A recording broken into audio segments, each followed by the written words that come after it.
இன்றைக்கி ஒரு business idea பற்றி பார்ப்போம்.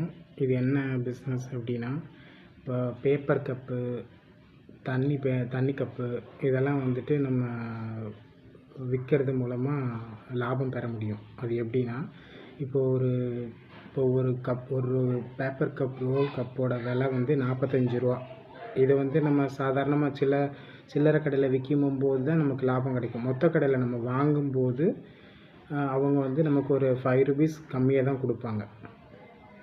அதே மாதிரி தான் தண்ணி கப்பும், அதுவும் ஒரு ₹5 கம்மியாக கொடுப்பாங்க. எப்படி அப்படின்னா, இப்போ 50 ரூபா கப்பு ₹45 கொடுப்பாங்க. அதை நம்ம வாங்கிட்டு போயிட்டு சின்ன கடைகளில் ₹53 விற்றோம்னா ₹8 லாபம் கிடைக்கும். இதை நம்ம சின்னதாக பண்ணுற பட்சத்தில் இருக்கும்போது இது நம்மளுக்கு நிறைய ஹெல்ப் பண்ணும். இதையே நம்ம பெருசாக விற்கணும், நிறைய வாங்கி மொத்தமாக விற்கணும், ஹோல்சேலாக பண்ணணும், அதாவது நிறைய கப்புகள் வாங்கி நிறைய சரௌண்டிங்ஸில் போடணும், அது மூலமாக நம்ம அதிக லாபம் அடையணும் அப்படின்னா கண்டிப்பாக முடியும். ஆனால் அது கொஞ்சம் எஃபோர்ட் போடணும். என்ன அப்படின்னா, ஆர்டர் வந்து நிறைய எடுக்கணும். கடைகளில் போயிட்டு கொஞ்சம் டைம் எடுக்கத்தான் செய்யும். பிஸ்னஸ்னால் கொஞ்சம் டைம் எடுக்கத்தான் செய்யும். அதுக்கேற்ற மாதிரி நம்ம வந்து ஆர்டர் எடுக்க அது ஆர்டர் எடுத்துக்கிட்டே வர நம்ம பெருசாக பிஸ்னஸ் பண்ண முடியும்.